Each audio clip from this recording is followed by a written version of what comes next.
Marriage continues to expand one county at a time in New Mexico and one couple at a time in Ohio. But a state Supreme Court ruling could change all that.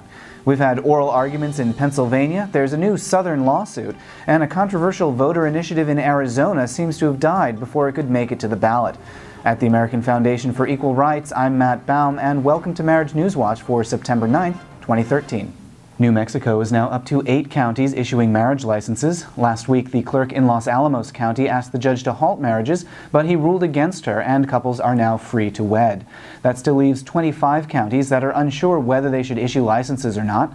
Ultimately, it'll have to be decided by the state Supreme Court. Clerks formally requested clarification from the court on Thursday of last week, and the court has scheduled a hearing for late October.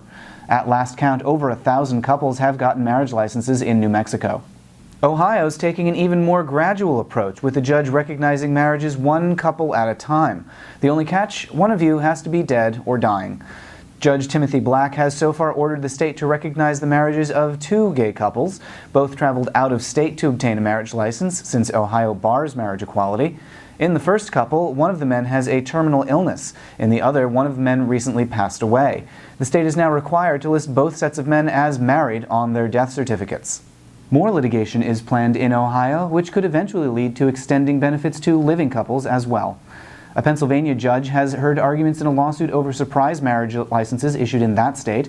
For over a month, Montgomery County has been issuing licenses to gay and lesbian couples, and despite the blessing of State Attorney General Kathleen Kane, Governor Tom Corbett sued to stop the marriages. Judge Dan Pellegrini heard arguments in the case last week and promised to rule quickly, so we may get decisions in Pennsylvania and New Mexico around the same time.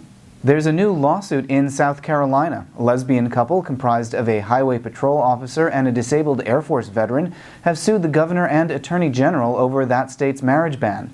They were married in Washington, D.C. earlier this year, and there's so far no timetable for a ruling in their lawsuit.